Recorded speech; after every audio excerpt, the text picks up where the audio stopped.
Hello and welcome to Sugar, Silk and Stretch, a unique boxing podcast brought to you exclusively by Ace Podcast Nation. My name is Ben Doughty. My name is Michael Silk Olajide, and the great interrupter is Gary Stretch. Indeed. I'm So waiting listen, for the punishment. I'm waiting for the punishment already from Silk in regard to last night's boxing. yeah, This is so going to be amazing. So Silk is feeling pretty smug for anybody who needs availing of this kind of backstory, because he said that Mike Tyson was clearly the work he'd been doing with Francis Ngannou, who kind of shocked the world last night, even though he didn't get the win.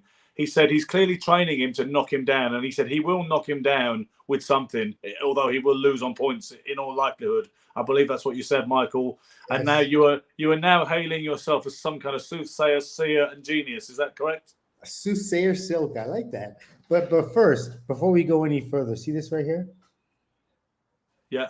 I'm going to need both of you to put your lips to the camera and kiss the ring. Oh yeah. We've got that penciled in for the day they reverse the Aaron Barkley results. It's going to be the same day. You see where he goes, Gary? You see where he goes? Oh, man, that was dirty. Straight away. He's dirty. He was like that when he was a boxer. Dirty fucker. Yeah. Well, you know, funny guys, I don't want to get into this too early almost, because I'd like to talk about what unfolded last night. And to be honest, I still don't know what to think of it. But I did see one guy, Leroy Nicholas, on my page, is a good guy, good ex-amateur. He posted this video of Fury landing an elbow, forearm smash on you may have seen a video on Ngannou, and he was making a big deal of it. And I said, come on, I mean, all right, fair enough. It's a legal blow, but that's part of boxing, right, fellas? Forearm smashes are nothing new, right? It's not like a big shock horror headline, is it? To fight, so things happen. Things happen. Oh, you want to talk about somebody that was amazing with the elbow, Michael Spinks. If he missed you with the and Mike Tyson too, if he missed you with the uppercut with the fist, he catch you with the elbow. Rocky Marciano, Joe Louis, that famous shot, he's squashing his nose. But fellas, honestly, most people seem to agree. At least people are debating the decision and all of that, but most people seem to agree that Tyson's Fury's stock plummeted like Jimmy Savile's babysitting service a few years ago.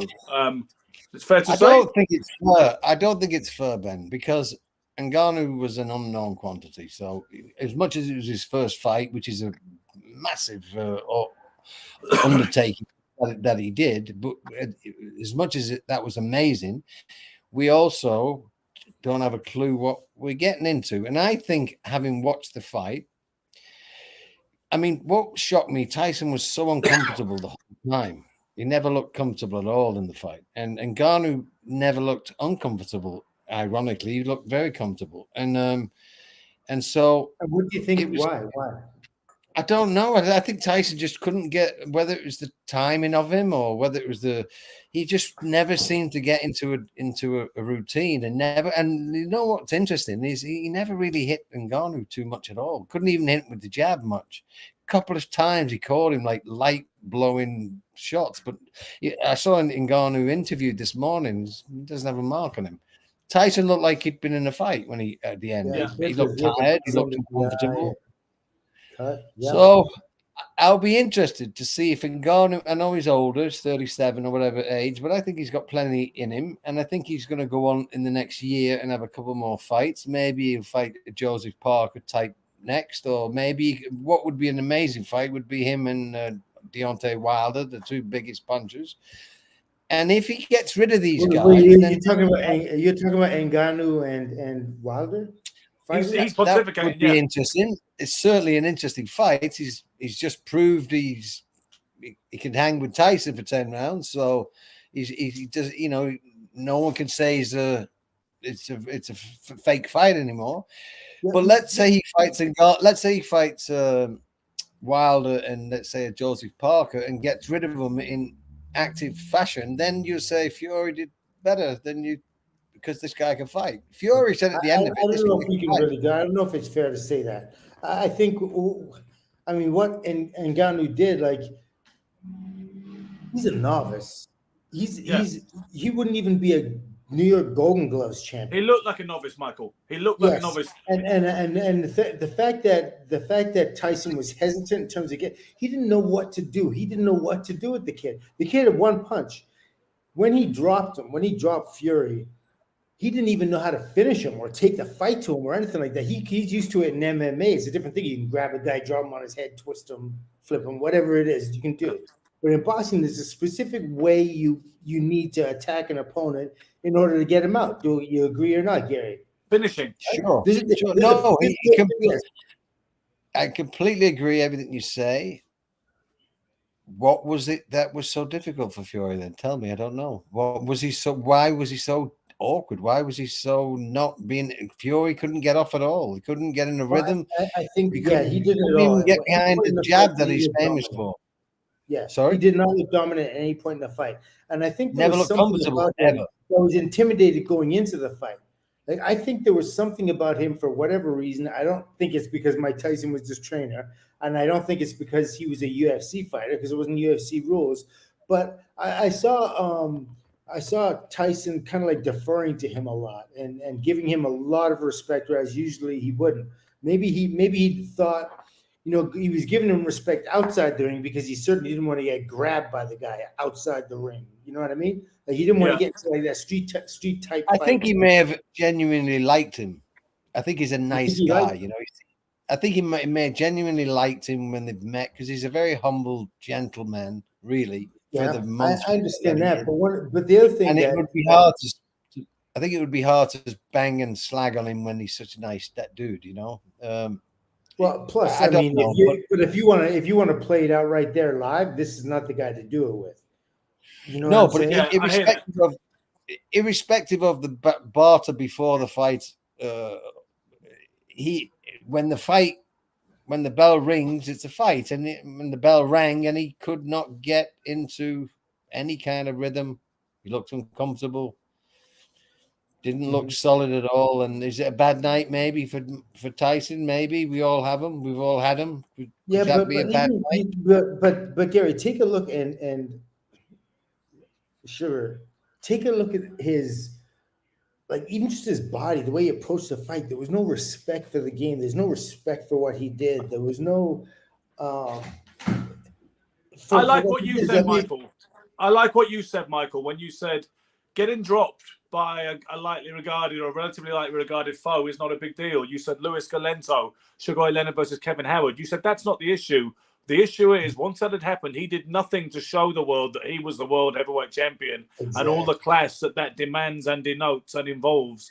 And that is the problem. And to me, Ngannou, I think it was a fantastic effort. How can you not think so? But he did look like a novice. He looked like someone who might have turned pro late, and you'd say this guy could maybe do something in his move properly. And then, but the trouble was, in the other frame, surreally, was Tyson Fury getting worked over sometimes and struggling, and that didn't make any sense, But you know what I realized? Because I wasn't going to watch it. Honest to God, on my kid's life, I wasn't going to watch it. But then Gary asked me for a stretch, as it is wont at the weekend when there's a big fight on. So then I give him one thing which I think works, and he said it doesn't work. So I think, well, let me get the damn thing working myself. So I've got it working. I'm like, it does work. So next minute, he's decided to buy it on this occasion, and I've got a stream that's running on my phone, and I'm like, well, Wardley versus Adelaide, the British heavyweight title fight's just started. I watched that. I can't have an issue with that, can I? Mm-hmm. So I watched that, and then I think, well, might as well leave the fucker running now because it's streaming, it's on there. So I watched it. Well, you know what I realised? People talk about the embarrassment of boxing, and obviously, if anybody's sees himself as a committed kind of devotee of boxing, it would be me and yourselves. But what I realised, because sometimes you don't realise your emotions about a fight till it happens. As soon as Fury got put over, what I realized is I wanted Fury and Ngannou to win. I actually wanted him to win. Really? So I cared more about Fury being knocked down a peg or two than I did about the actual image of the sport globally as it stands in the 21st century. Yeah. That's shocking to me because I was terrified when he went down because I thought how bad this is going to be for boxing as a sport. Yeah. I didn't think that at all. I was horrified that I thought you got to get up and because otherwise the MMA world's going to laugh at us, And still kind of laughing a little bit because of it. But because I've got more of a stake in it than that, Gary, and I think Silk probably feels like this too.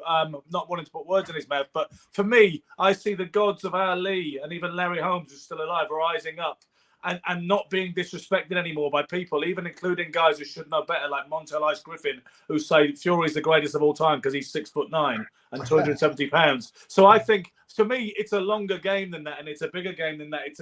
Sometimes modern boxing needs to get embarrassed to uplift the next time I tell you guys, Manny Pacquiao would take it to him.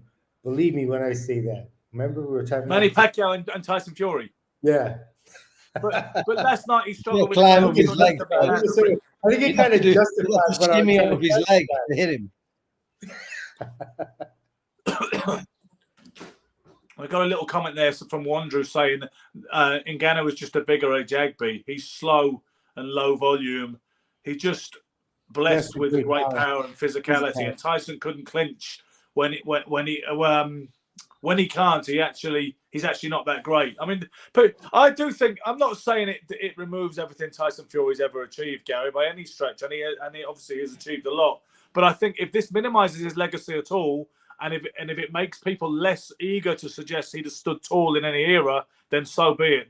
That to me is not a terrible outcome. I don't think it's fair though, because again, as much as we all are purists, we don't know how good Ngannou is or isn't yet.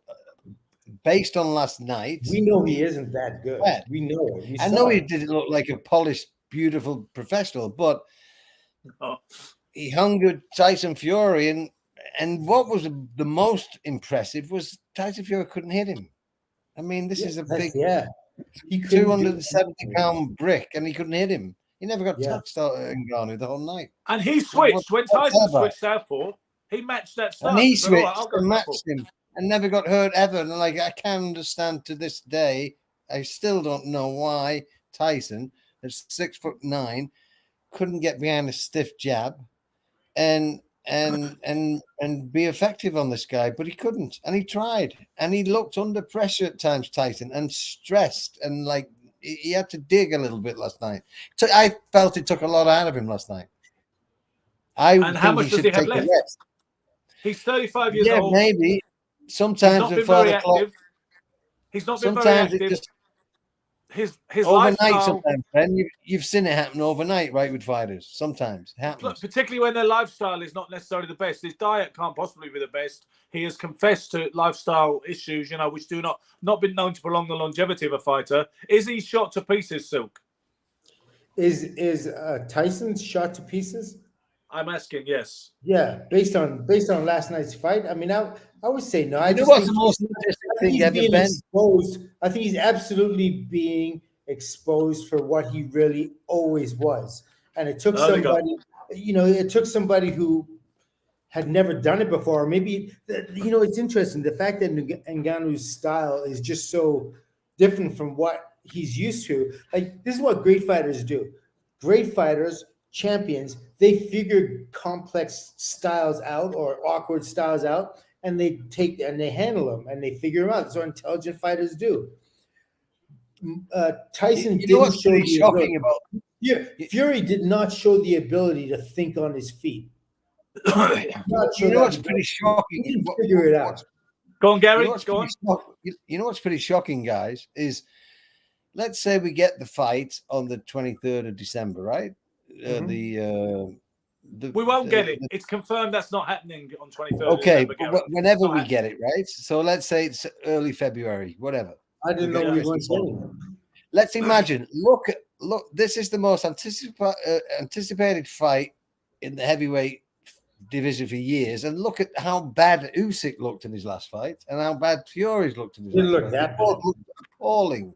Usyk was diabolical in his last fight. Complaining. No, he wasn't that bad. Not as bad as Fury. That was just. He came through in the end, but half the fight he spent complaining and. But that's just it. You know what I mean, Gary? But that's just it. He went ahead and didn't look impressive at all. He stepped his foot on the gas and he said, "This is how it's got to be done." And he said, and he just took it to a new level. And that's exactly what Tyson with Tyson. That's exactly what he should have done. And one thing I heard, right?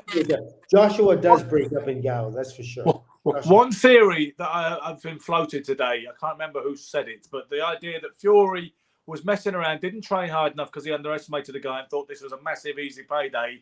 Then he said what he did was he was going kind of easy and he wasn't bringing his A game. And then suddenly he got knocked down unexpectedly. You know, like you're moving somebody around maybe sometime and he actually, the fucker actually just dropped me. I can't believe it. So he thinks the knockdown was genuine, but Tyson's effort in its entirety was not. That's what at least one person has suggested, that he wasn't giving his best last night, but he got knocked down legitimately, like by mistake. Irrelevant. He's still he's the world heavyweight champion. He's one of them. He's one of them. Boxer, never mind heavyweight. He's a world champion, which means he's better than everybody else. When he wakes up, he's better than everybody else. Wait a second, Silk. He is not the world heavyweight champion because he's either that or Alexander Usyk. This is the problem, right? Hang on a second. This is my problem with boxing. When we get the situation Gary was just referring to with Dubois and Usyk, people say people who are advocates for Dubois, they say he should be the heavyweight champion of the world this morning. Then we've forgotten that several months on, and we're saying, God, didn't he look awful for the heavyweight championship, for the heavyweight champion of the world getting extended and embarrassed by a novice like that? They can't both be the heavyweight champion of the world. They can't. Okay, so he's not the way you're putting it. Ben, are you now are you hot on Usyk now? Am I? Are you guys going to go on Usyk? No, I'm starting to feel. I've always picked Fury in that fight. After last night, I don't know if I can anymore. Usyk. I've always told you that. Usyk. Yeah, I always picked Usyk. He was always Usyk. He was always Usyk. He's got way better skill, his technical ability, and his certainly a boost for his ego last night for Usyk. He will look like Tyson can be beat now. You know. He said he was worried though. He said he was coaching Tyson from ringside, saying, "Use your jab, be careful, etc., etc." He said he was worried. You know, you can imagine. Joe just sent a note and he said that Pete Rademacher dropped Floyd Patterson. Floyd Patterson got up to knock him out. So yes, in that point, yes, that is true. But also, Pete Rademacher was a real boxer, right? He was Olympic champion, 1956 Olympic champion heavyweight. Then he turned pro in his first fight was against Patterson. Yeah, Floyd's like what? Floyd is 6 foot 5'11" and not a very big guy. Yeah, for sure.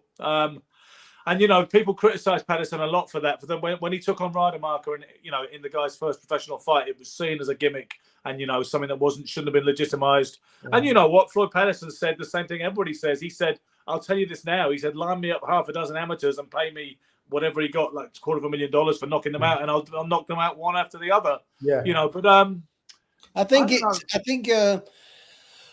this might be good for Fury in the fact that I think he may have got caught up in himself a bit and overestimated himself, and he certainly got a wake-up call yesterday that he's not going to be able to do that. He's going to have to be on his super A game for Usyk for sure. I'll give you that much, because I think maybe he got too carried away with himself a little bit, and he definitely was deflated, as was his father, as was Tommy Fury when they interviewed him. They were almost, these guys. John Fury he swallows the camera normally. He couldn't wait to get off the camera last night. See, that's a good point, Gary, because I think part of my emotional the fact that I suddenly wanted Ngannou to win at whatever damn cost last night, I think a lot of the time is the alienation that I feel from the Fury family. I was never against Tyson Fury. Met him a handful of times. Always found him all right. He's a bit of an aloof figure, a bit of a complex figure. But I'm sick to death of the old man, you know, shouting his mouth off. When, if you looked at him in his career, he couldn't fight a lick, basically. He really no great shakes at all. You know, and Tommy doesn't want to be a fighter. And I hear they were talking about Tommy Fury getting offered a world title shot against the IBF cruiserweight champion the other day. How does that work? I do hear, by the way, fellas, that Francis Ngannou is now ranked in the top 10 by the WBC, or he's going to be. How do you feel about that, Michael? This is the first I'm hearing about it. It's kind of, I mean, how do you go from, this was not an exhibition fight, this is a legitimate, it was legitimate. They listed it on BoxRec at the last minute. You know that? Remember we were talking about that, Gary? They listed it on BoxRec in 24 hours notice, and the British Boxing Board of Control did sanction it. You were right, because I phoned Robert Smith in the week, right? And I said, right, Gary? I phoned Robert Smith, the General Secretary of the British Boxing Board of Control, earlier this week, and I asked him, are the board sanctioning it? Because various people are saying that you're sanctioning it. And he said sanctioning is the wrong word. Well, we've been invited by the government to oversee it. As a Which you know, is basically regulatory sanctioning, right? Yeah, and he said they weren't sanctioning it and they were only supplying officials for the undercard. And then certainly within the last 24 hours, it suddenly went on BoxRec and it said, commission the British Boxing Board of Control. Wow. Yeah. Take a bow, Gary. Take a bow. You told us. Yeah. Well, there's only somebody saw on IFL TV. Let's not give him a knighthood or anything. But Ben, I love your humility, Ben. You don't. I never get credit. When you're wrong, you say it. It's remarkable how comfortable I've gotten with guys like yourselves, really, that, you know, that I would have had on a pedestal at one point, and now every week I'm like saying, oh, slagging us off. You shut up, and they don't start that again. It's amazing. It's getting older, losing that kind of sense of wonder. Sorry seems to be the hardest word. What's that? Elton John? And thank you is difficult too, right? Well, I tell you, it was an interesting night, and it certainly deflated a few people, and that can't be too bad for the game, you know. It wasn't a bad watch, was it? It wasn't a bad watch. No, it wasn't a bad fight. I mean, it was always end of your seat thinking, but it was all he's going to get knocked out. I never saw Ngannou look in any trouble at all. It's almost like Tyson didn't want to engage with him because he was afraid to get hit. Yeah. And the first slight shot that hit him, it was only glancing at the back of the head, dropped him, which was a bit of a shocker for me. It wasn't even a big shot. It was like a glancing shot. Kind of left, overhand left. At the back of his head, which may be an equilibrium shot. Was it the back of the head? I thought it was back of the head. Top of the head, more like here. It was the top of the head more, honestly. Yeah, maybe we can get a clip of that, Simon. Yeah, it was, but glancing. It wasn't a full shot. It didn't hit him. No, I think it was a solid shot. It was definitely it was very glancing. It was not didn't connect properly. There are some people, you know, who think Tyson's still got issues with burning. Huh? Let's discuss that for a second, Ben, because it's very, you know, I mean, Gary, you know full well, we've all been hit with like different types of shots, and shots that bounce off the top of the cranium are some of the most difficult shots to handle. I mean, obviously the back of the ear, that's where all the balance and everything is found. When you hit a person up here, there's full on the skull, there's chances you could hurt your knuckles, you hurt your hands. For sure. Yeah, it could have been a magic spot, you know. He caught him in a funny spot, which took the equilibrium, but it wasn't a big shot. Thank God he didn't hit him with a shot that he hits people with, because he looked a little bit hurt. And it was funny. He only just made the count. If you watch, he gets up at like 8 or 9 to get up, and it was a bit, you know, I'm thinking he's going to get counted out. He didn't want to jump up early because I think he knew he didn't have the legs yet, and he would have, like, you know, catapulted himself into the ropes or staggered. That's a scary thought. First fight for this guy, world heavyweight champion, almost really hurt. I mean, it's a scary, it's a big achievement for Ngannou, but a big deflation, like Ben says, for Fury. But I don't think you can take his accolades away from what he's done based on just one bad night. And now, what Silk is saying, tell me, what's he accomplished? Well, I mean, he beat Klitschko. He won the heavyweight title of the world. Yes, he beat Klitschko. He's beat arguably the other second best heavyweight at the time, 45-0 with 44 knockouts or whatever he is. Beat him 3 times. He took out Dillian White like he was just destroyed him. He did. I mean, I know he's a step down, but he's certainly still a credible heavyweight. He took out the other fella, again, give him a payday and just beat him up. He's not looked he's never looked under pressure like he did last night. And even though he didn't take a lot of punishment last night, he didn't look comfortable, which for me is there's a mystery factor here that I don't think we're seeing. I think that maybe Ngannou's either just extremely awkward, but I know he's not impressive as an all-round fighter, but he has something that gives Tyson a lot of trouble, and Tyson he's not awkward. He caused Tyson to hesitate. You're absolutely right. I think non-stop and never could get even any rhythm at all. He never looked comfortable for 10 rounds. And that's the thing. Those are the times that when you prove your mettle. That's as a champion. That's when you step up. That's the difference between champions and guys who But he has in the past. Guys that defend against. He has in the past. It was only one night. This is my issue. Like he's had a bad night, right? He has proved himself every time in the past. I don't know. I mean, I've seen fights of his where Never fell short. I mean, with Deontay Wilder, he got up he was snoring and he got up. Okay, I know he got up, and no one's questioning his heart and his ability to take a punch. No one's questioning that. But what I do question is where's the separation between, you know what I mean, between the class, the level of ability, the fact that you're not even able to throw up. You can't hit a guy with a 2-3 punch combination. You can't slip punches and make him miss and like visually see the punches coming. Tyson Fury should walk right to Ngannou and drop his hands and say, hit me. And every time the guy swings, he should be and getting under and making him. This is what he's supposed to be. It's like the Harlem Globetrotters playing basketball with me. That's the Michael. Let's play a game for the sake of a bit of fun. True. Everything you say is true.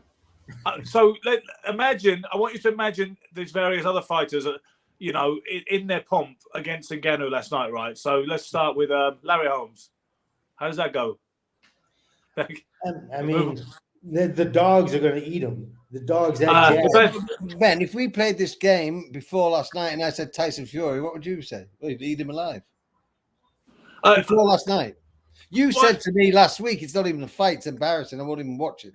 Yeah, I did, yeah. You said it was so way off.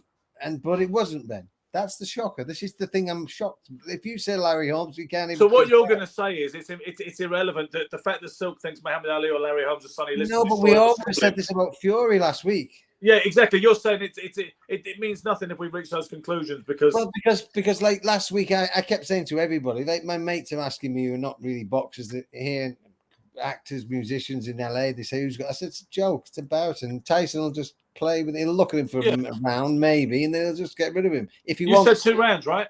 2 rounds. I thought he might just have a laugh first round and then just do what he needs to do. Did anybody say that Tyson Fury would get knocked down but win on points in a disputed decision? Did any of us say that? I can't remember. Yeah. So that shows, right? Even a stop clock is right twice a day. He's going to get another one right this year.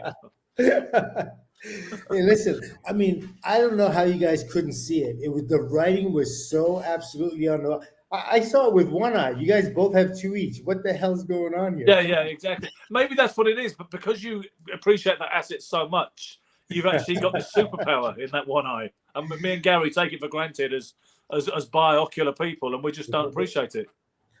But you have I'm still surprised with the not what you've got to look at. There was not one moment in the fight where Fury looked good. Yeah. No. Like not one moment did he look like, wow, looks like the champ. Never. He's never been body beautiful, but what about his physique last night? No, it was worse than when it was bad. It was worse than exactly. It was even worse. Worse than when it was bad. One of the commentators said, what did he say? He said he was like a bag of milk. Yeah. He said, he had no definition at all. He was just he was even more rotund as he ever was. Listen, I can't even get started. Forget it. It was just so embarrassing to the institution of boxing itself. It's terrible.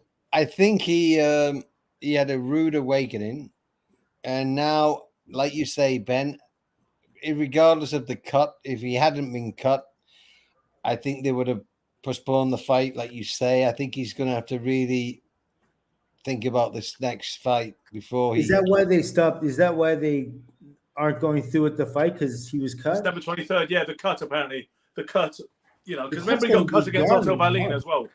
The cut's going to be gone in a month. What are you talking about? The fight's in December.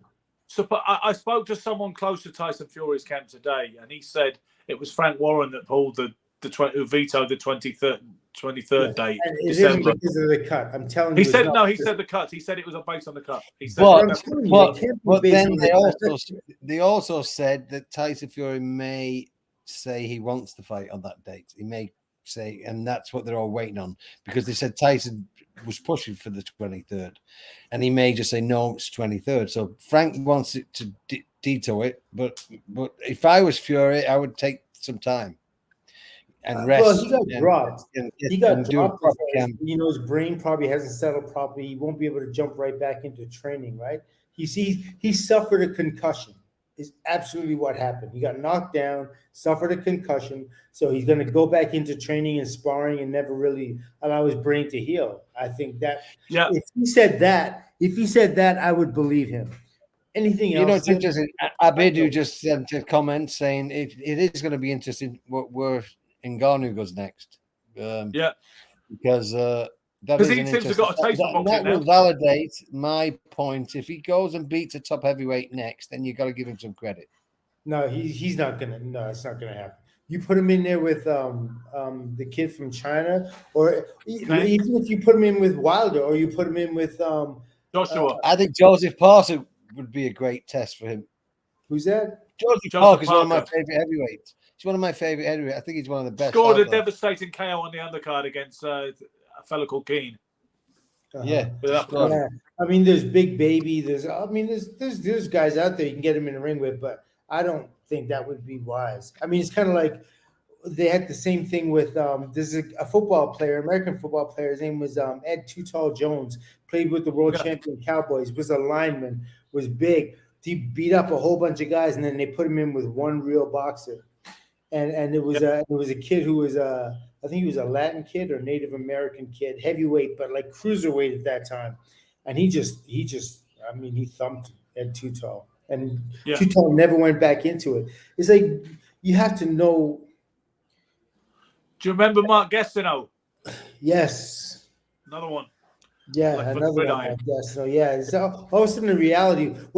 Because being a boxer is knowing how to handle different styles that, you know what I mean? There's different types of fighters that are going to come at you. And maybe Francis with Tyson, his style, that wait for that one punch kind of thing, got Fury hesitating, and that's. Don't you think Usyk could box rings around Ngannou? That's not even a fight. That's not a fight. Yeah. Whereas Montel Griffin thinks he's not.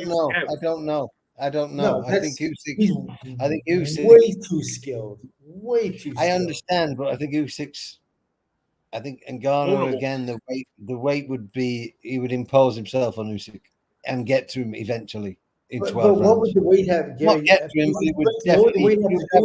They're not wrestling. They're not grappling. They're not wrestling. I think you underestimate. Like, he's a force of nature. This Ngannou. He looked like a fucking piece of freak. He's just a big, strong man awkward, strong, and he's been fighting his whole life. I know it's a different game. Like I said, I don't know if he'd done boxing training before. So if he started as a boxer. That's why he's been so adamant to box. He loves boxing. All of his careers wanted to box. He said he'd never stopped boxing since he's a kid. So he's always had his finger in there. He's done mixed martial arts, but he's talked about he's always done, 3, 4, sometimes 2, 3 days a week sparring, regular boxing, even in his MMA career. So he's never, for years, he's been around a boxing ring. So we know he hasn't fought and had professional fights, but part of his training, he's made it very clear since he was a young kid before MMA, he was a boxer. So I think he's been around a lot. He's probably worked with a bunch of people, because I even think that Mike Tyson knew more than most, for the fact that I don't think Mike would have put his name on the guy or even associated had he not thought he had a chance. Imagine if Mike trains him and gets blasted out in a minute. I think Mike knew he was going to be a little tricky for Fury. He must have known something. Can I ask if either of you have any sympathy for the notion that Ngannou got robbed last night and should have been given the decision? Robbed. Fury stole it, but he definitely did more than Ngannou. But there's no massive moral winner. Yeah, I didn't. Ngannou was the moral winner. Fury won the fight on barely. Just about. Yeah, I wasn't scoring. I was waiting for a fight to happen. There was no real fight. Yeah, exactly. I wasn't scoring at all. I was like, this is just. I was really shocked that I wanted to see how Ngannou took a shot, but he never got hit much at all. He never got hit at all. No, he did take a few solid shots, Gary. A few big right hands he took, and he took them fine. And he took that elbow smash fine as well. He did. I don't know. I'm. Whoops. Sorry. I would be interested in where he goes next. And Spencer had Fury by 1 point. I thought a draw might have been nice, but this bullshit about robbery doesn't go for me. That is going to say that. Some people he always say barely that. won it, Tyson. He never lost it, no way. But he barely won it, because you think the 1 point, the 10-8 round maybe for the knockdown, but then 6 or 7 rounds Tyson won, scrape by, just because Ngannou certainly didn't win them. He didn't do anything. He just all he had to do, all Francis had to do was let his hands go a little bit more. That's all he had to do. Even if he wasn't hitting him, if he was getting near him, that's all he had to do, because certainly Tyson Fury wasn't putting his hands on him consistently. But imagine Ngannou's probably learned a lot from that fight and will be even better next time. Whereas, I think emotionally he learned a lot. Like whatever. Yeah, I mean, his confidence level. Technically, he would make a mistake thinking he'd be able to go against other guys with that same style. I don't think so. I mean, he's such a nice man. He said, there was at one point I was wishing I could go and do it in the car park because I was afraid to embarrass myself in front of everybody. I wanted to fight him, but he said there was a point where I thought to myself, I wish I could do it in a car park, just me and him. I want to fight him, but I'm afraid I might embarrass myself because I don't know what's going to happen.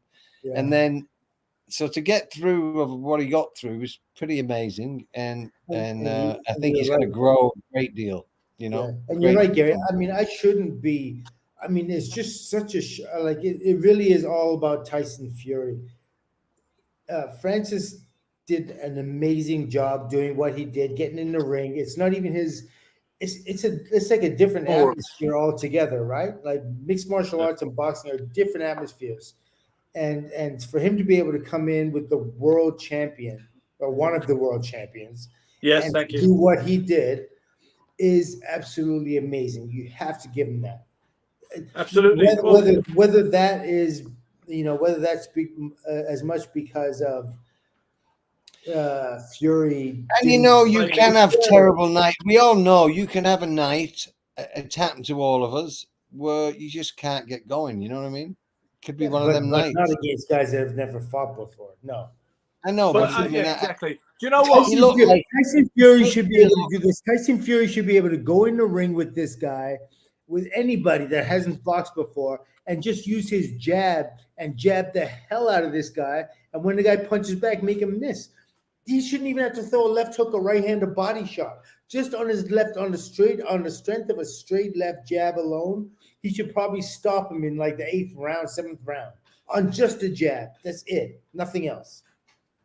I got to say, guys, it really did remind me of the fictitious scenario between Rocky Balboa and Apollo Creed the first time. And that whole kind of thing. You remember when the trainer says to him, "You think it's a goddamn show. He thinks it's a goddamn fight."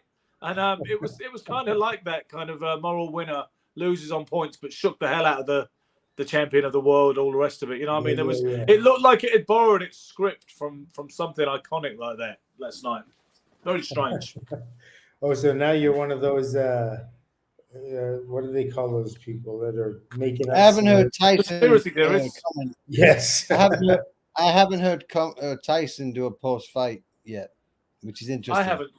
What? I think Fury normally, I heard Ngannou did one, but he did an in-depth post-fight because I watched it and like I said, it doesn't have a mark on him. Looks like he's not been in the fight. I haven't seen Fury, and Fury normally does this immediately. He's not talking about it, so he's had the win. Fury's done a long interview with IFL. Fury has done an interview, and Simon, if you go to Michael Benson's Twitter, there is a picture of Tyson Fury, how he looks today with a black eye. He's got a baseball cap on. I know you can't get us the clip because you say we might get in trouble, but can you get us that picture of Tyson Fury in his post-fight interview today, where he spoke very honestly, apparently, about the situation, said he can't take anything away from the guy, gave him one of his toughest fights. Simon, if you can get that picture of him with a black eye, that'd be appreciated. So let me ask you guys: do you think this is because of what Tyson did do or what he didn't do? Why was this such? I think he looked terrible. Period. I don't like. I thought he looked unhealthy. On a ratio. One of the press conferences, he looked pale. He looked unhealthy to me. His body obviously didn't look in the best possible shape. I just don't think he was well trained for this fight. And I don't think he trained hard. And I think he come unstuck. And I think he's got the wind blown from his sails a little bit. And I think he was getting caught up in himself too much. And it's a good kick in the ass. And he's lucky he didn't have a really bad kick in the ass and get beat, because he could have gone the other way very easily. I think this may be a blessing for Tyson coming up against someone like Usyk, because he knows now. So when are they going to push that fight to then, if it's not going to be December?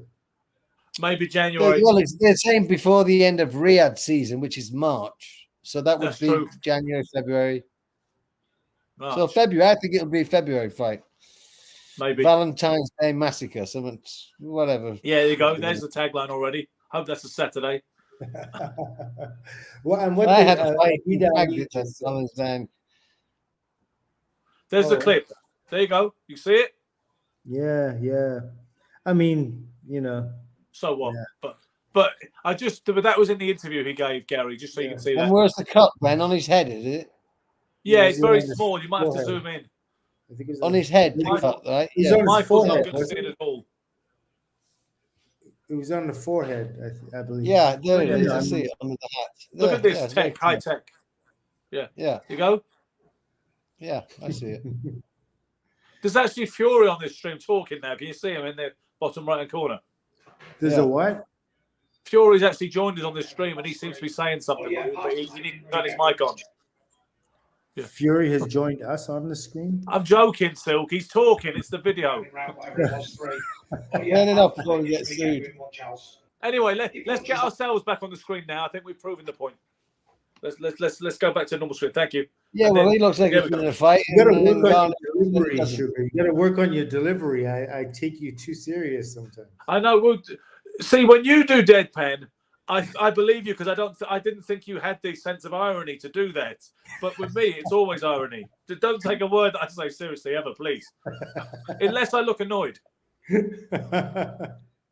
Your words, you sort of chop your words really fast when you get agitated. Yeah. Any other fights coming up? Changing the subject. Can I change the subject? There was a great fight in Cancun last night. Did you see it? Who? O'Shaquie Foster defended his WBC super featherweight title against Eduardo Rocky Hernandez. It was a fight of the year contender, round of the year, round 11, almost without question. Miracle comeback. Foster stopped Hernandez in the 12th round. What I would say is, if boxing, regardless of all the glitz and glamour last night, and the gazillions of legends there all paid an exorbitant sum for their presence in Riyadh, if boxing is an entertainment industry, then that is the product, what we saw in Mexico last night. Do you think last night's fight hurt or helped boxing? Ultimately, I don't think it's going in a good direction, Silk, because what it is, the Saudis and this Turkey, whatever his name is, who put the whole thing on, what they want to do is they want to commandeer boxing. They want to turn it into that big X Factor type show that we saw last night.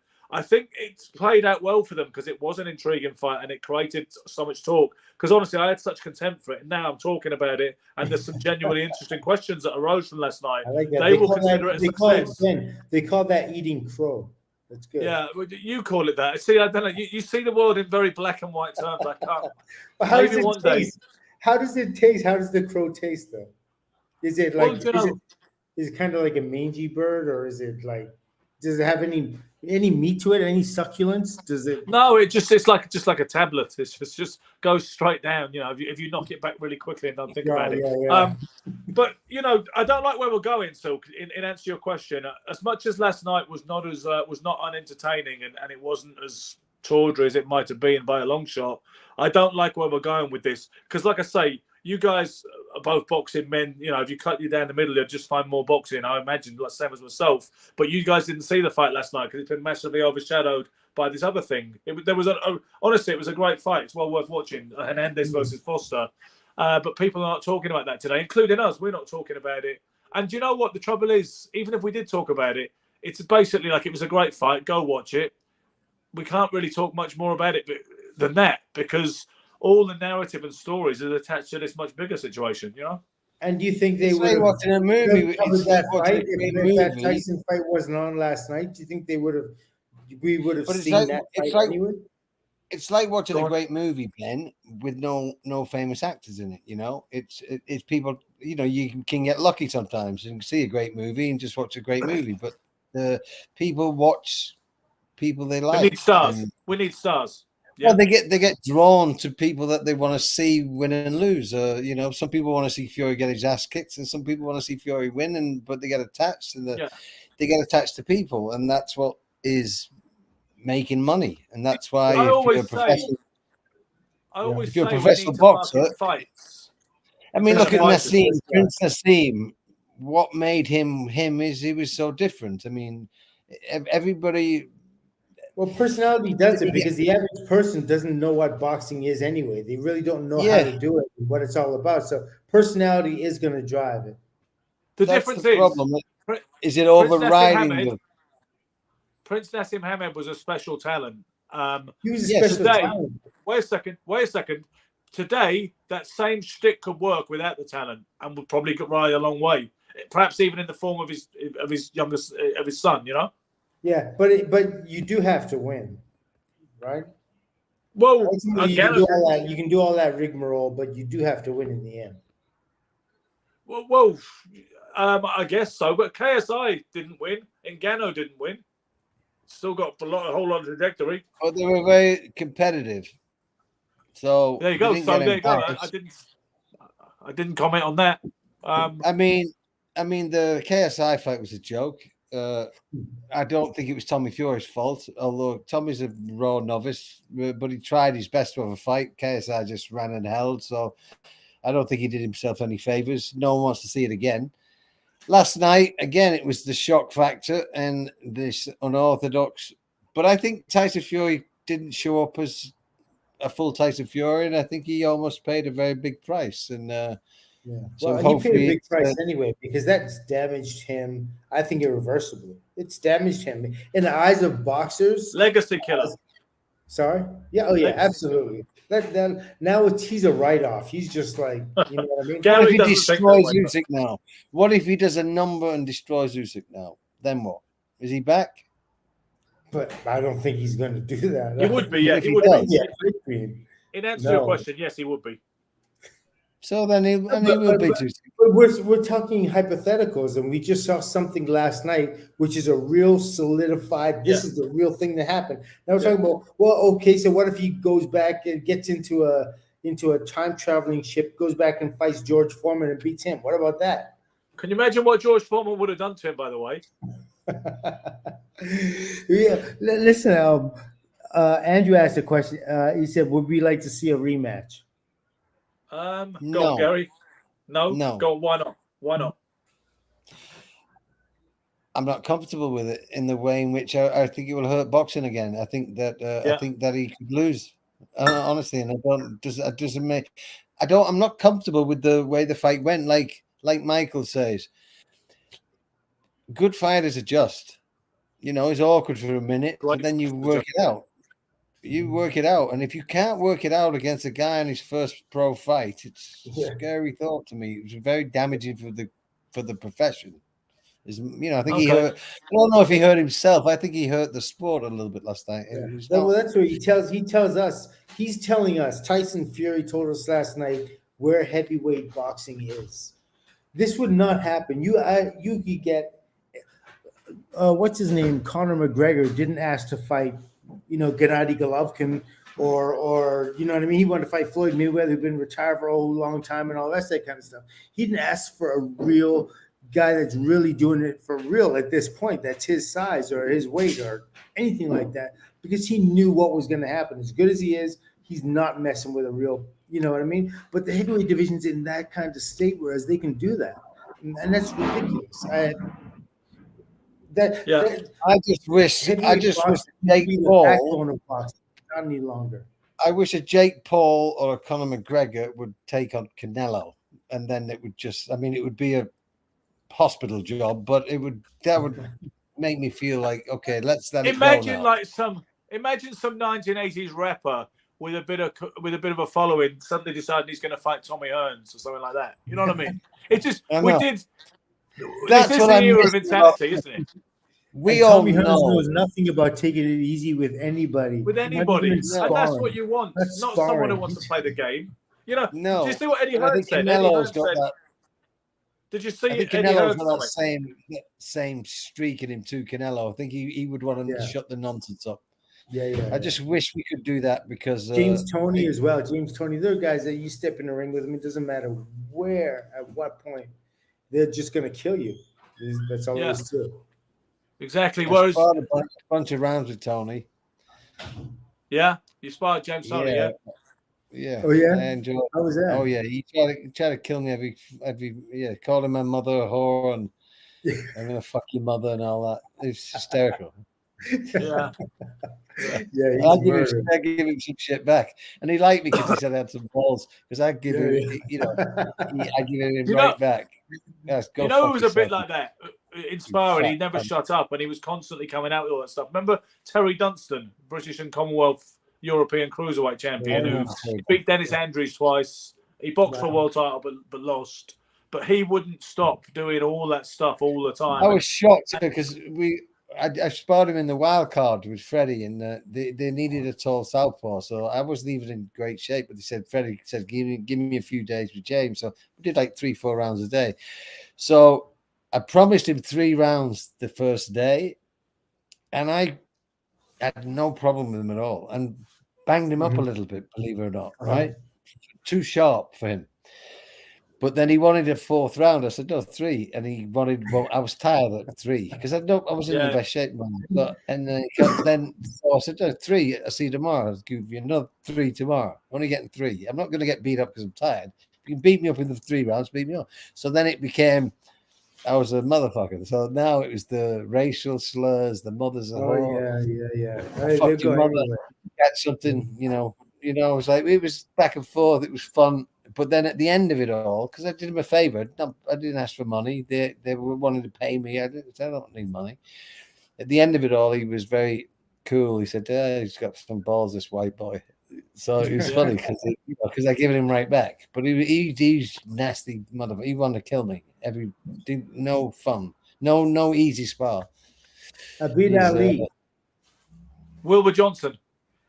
Yes, Willie Vampire. Yeah. Vampire Johnson. He used to come to the ring in a coffin, right? Yeah, he did. I think, didn't he come to the ring with, was that with Donnie Lalonde, or was it who he also left in one, or was it the Beast Mugabe?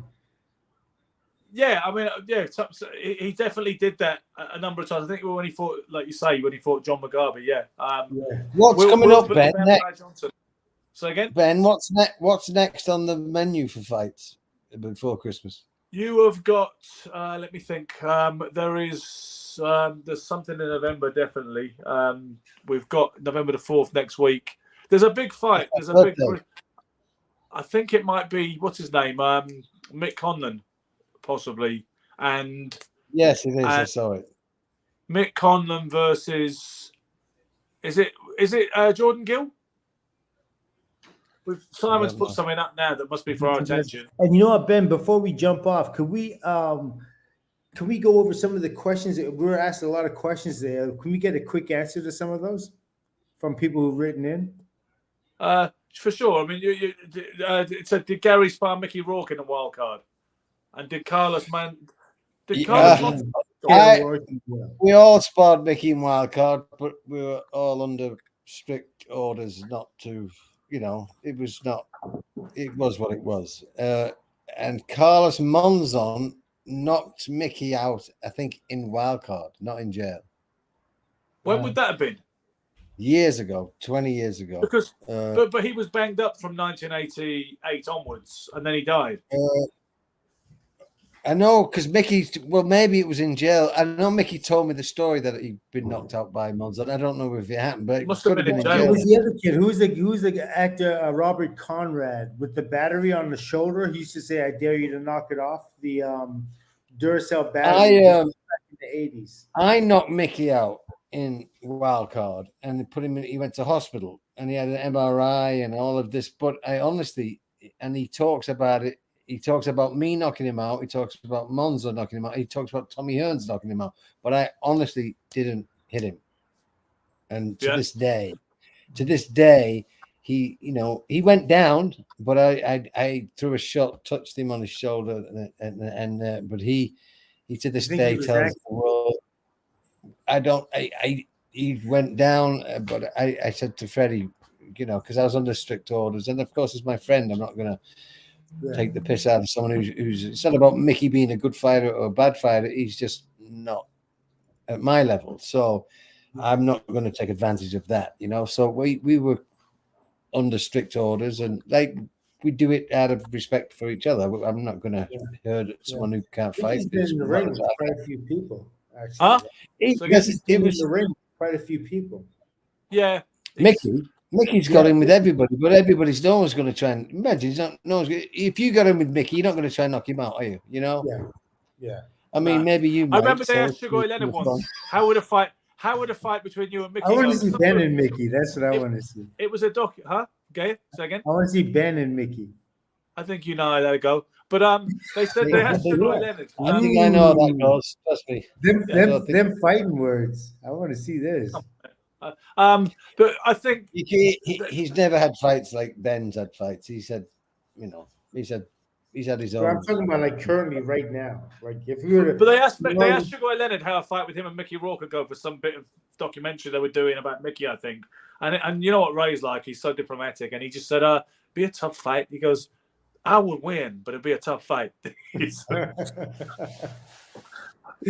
answer to Abid Ali's question, Terry Dunson did do some jail time. Yeah, Bird. The Silk probably doesn't know what Bird is. Bird means porridge, jail. But he did. Yeah, he was mixed up with that notorious North London family that I know Gary will know the name of at one point, and he ended up doing some Bird over something that may or may not have been related to that. But so he came out of prison, and then he resumed his career after he came out of prison. You went to prison for having a relationship with a bird? Bird, as I know, is an English name for a woman. It is, but it's also a slang term for prison time. You get Bird. You said he went to jail for hanging out with some girl? No, I didn't. I said he was mixed up with some North London gangster family. Every week we get. He said he went. Every week. Every week we get the Silk's understanding of the English language. Yeah, we do. It's Gary understands what I'm saying. Wait, but if you say do some Bird, that means no. If I did some Bird, it means I did some jail time. But you could say also I did a Bird last night, and you could have been fucking a chick. Yeah. So it could be that I did some Bird. It is a little confusing. I know what I'd rather do. Bird, I'll do a Bird. I think I would do the latter, not the former. So if you just put an A in it, it changes everything. I did some Bird, or I did a Bird. That would be good English. Yeah. So just somebody don't asked forget did Silk spar with Iceman John Scully? I know that. Oh no, I was done by the time Ice came around. See, Ice still spars now, doesn't he? He still gets in there. Yeah. And he said one time that me and him will definitely do some rounds if he comes to London or whatever. Mm-hmm. So I've seen him doing little bits, you know what I mean? But yeah. No, boys, I have got an appointment. I have to run. Okay. Can you wrap it up for me, Ben? Because I got to run out to a meeting in LA. Okay. You're in LA right now? You two can continue if you want to continue. Yeah, but is it okay if I exit? Okay, you exit, Gary, and I'll wrap it up. Anyway. And then you answer the rest of the questions. So it's great seeing you all again. And I maybe talk to you a bit later. Yeah? I didn't know you were in LA. Yeah, I'm in LA at the minute. Yeah. All right, he's in Greece as well. Still? How do you do that? No. The movie. See you later. Yeah. Oh well. So it's funny. Let's just take a moment to appreciate the quiet and serenity Don't speak. No, Let's he just never stops. let's just be. So let me ask you: are there any other questions? Because I think a whole bunch of questions came through. I know we're only got a couple more minutes, and but there were a few questions that I wanted to make sure that we tossed off. Boys, shame about last night, but onwards. Silk is coming. Thank you, Robin. Appreciate you. That's me and Mickey Rourke, by the way. That comment is about Ricky Rourke. Edward box his ears off by SA1. Yeah. Does Fury train hard or one of those train smart types? Yeah, you can't. You know those train smart types. They always leave something in the gym that they should have brought into the fight. There's no way. You have to be savage in training. You have to like deny yourself a lot of things, all the creature comforts, all the rest of that. You have to deny yourself those things. So then you have the reason to go into the ring and be like a savage in the fight. And that, obviously that's not what Tyson Fury did last night.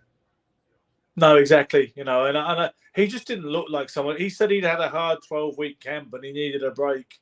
It didn't. He just didn't look like everything he did was at variance with that claim. You know. Mm-hmm. Now, SA1 Boxer Size said, has Gall ever been stopped in his MMA career? The power is the same in MMA. If he could take a punch in MMA, he could take a punch in boxing.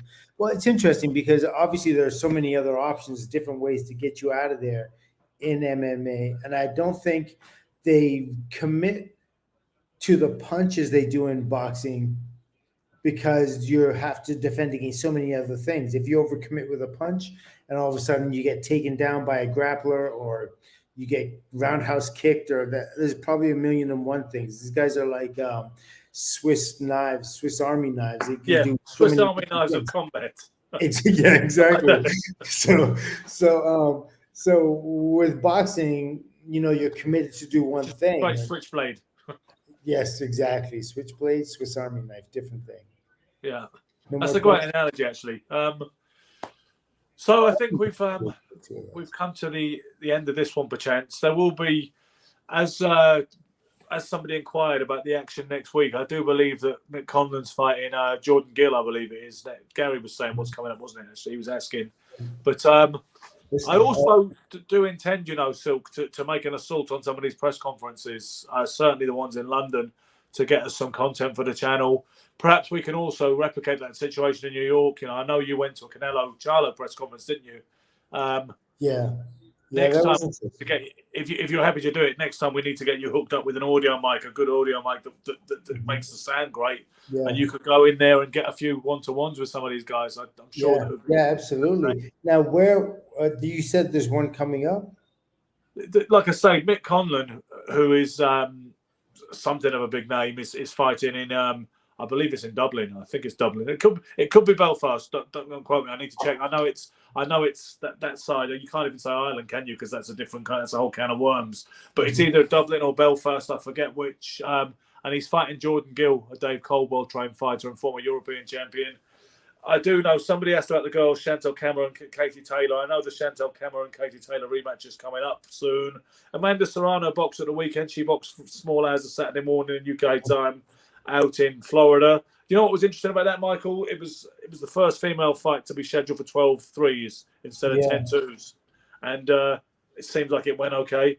I think from what I understand, you're an advocate of that. You don't see why the women shouldn't fight. Yeah, there's no reason why they shouldn't. Before we go any further than that, is it true that, since you brought up Dublin, is there truly a rocky road to Dublin? So again, is it true that there is a rocky road to Dublin? Yes. Is there, in your experience? Because I know my mom used to say it was going to be like the rocky road to Dublin. I'm like, where is this rock? Is there really a rocky road to Dublin? And which road are they speaking of? I think most people would probably choose to fly now, certainly if you were going from the UK. But no, it's I've never been to Dublin. You know, I haven't been to Dublin. I've been to Belfast a couple of times with the Repton Boxing Club, and that was a fun place to go. That really was a fun place to go, you know, because the Repton Boxing Club, which is probably the most prestigious amateur boxing club still in Britain, they would have a twice yearly meet with this Belfast Dockers ABC. And one of those meets, we'd go to Belfast to box them on their show, you know, the team against two teams against each other.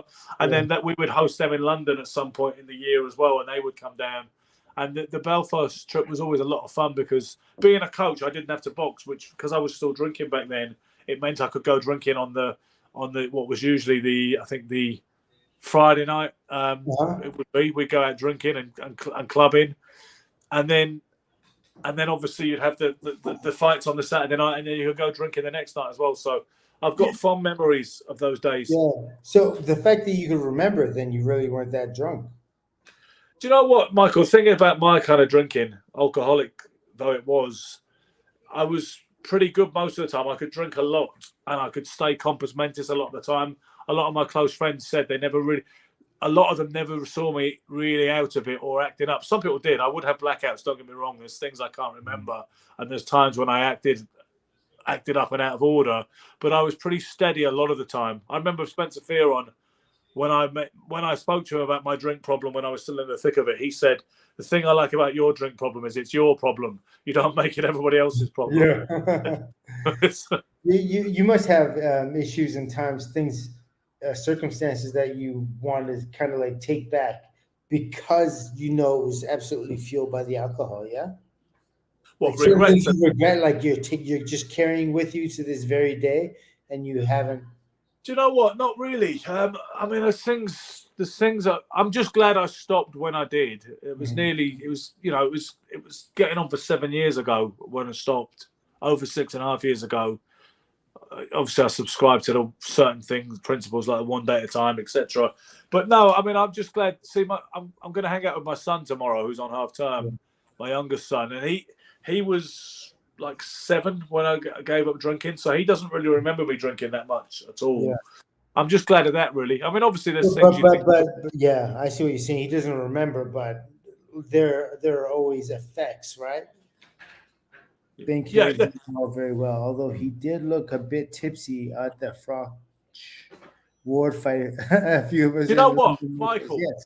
He mentions that, right? Funny enough, that's very nice of him to say I was a bit tipsy. That is so euphemistic. That was one night I was blackout fucking drunk. I do not remember. I know what he means. We went to a place. This was a wicked bar, by the way, Silk. It was called the Boxers Bar. It was a basement little club bar in the heart of London, Liverpool Street. Yeah. And it was just boxing memorabilia on the walls, boxing wall-to-wall videos all day. The guy loved me because he saw me as a boxing encyclopedia. Yeah. So he gave me free drinks. There was always a seat reserved for me on big fight nights. There'd be a full place watching Mayweather versus Ortiz or whatever. There'd be one seat with a sticker on it saying reserved, and it was till I got there, even if it was like 3 a.m. But we were watching Carl Froch versus Andre Ward, and I was so drunk. Julius Francis was there, the guy who fought Mike Tyson and all the rest of it. But I don't remember the fight at all, not at all. I do remember ending up in a fucking hotel bar somewhere with the famous cutman Mick Williamson, who was having a few vodkas as well. There was me and another guy who had a drink problem, and Mick Williamson at one point in this. I don't know where we were. You know, you don't know this because you didn't drink like this. You never have done, as far as I know. But one of them nights when you don't know how you got there and you have fuzzy memories of thinking, right, at one point we weren't in the Boxers Bar. We were at that hotel in Islington. How did we get from one to the other? And how did I get home? All that kind of thing. Yeah, it was. I can certainly relate to that because I remember when one of my early sparring sessions, I remember getting hit, remember nothing. Then I just remember waking up in the change room and be like, "Oh my God! Like, how did I get here?" So I guess it's kind of like comparable, right? Yeah. To a degree, it is, and the trouble with alcohol, right? This is it. I mean, we won't go on forever here, but it's an interesting little finish to the show, and why not? Yeah. This is the stuff of life, it's a podcast, whatever. But with drinking, if you did blackout, what you would, especially suppose you end up saying something you shouldn't have said, or you potentially damaged a relationship, or had this terrible row with your girl, or whatever. You wake up and you get the guilt. First of all, you get the hangover and the disorientation and the where am I? Then you think, oh fuck, there's little bits play itself back to you like some haunted tape recorder. And then you see yourself saying, well, fuck you, I don't ever want to see you again and all this. And you're like, oh God, that really did happen, didn't it? And it wasn't just a dream. And that's you have to ask somebody what, and they're filling you in, and then I'd hate getting that call saying, oh, are you okay? Or did you get home all right? That sort of sensitive kind of, how much do you want to hear of what you did? Or I remember asking someone in New York once, so what happened last night when I was with such and such? And he says, And this is there's a fella from South America somewhere, and he said, "Ask somebody else, man. I don't want to tell you what I saw." Oh man, that's crazy. Yeah, Yeah, that'd be hard. That'd be well. You're on the better side of it now, man. Proud of you. Indeed. Life's good.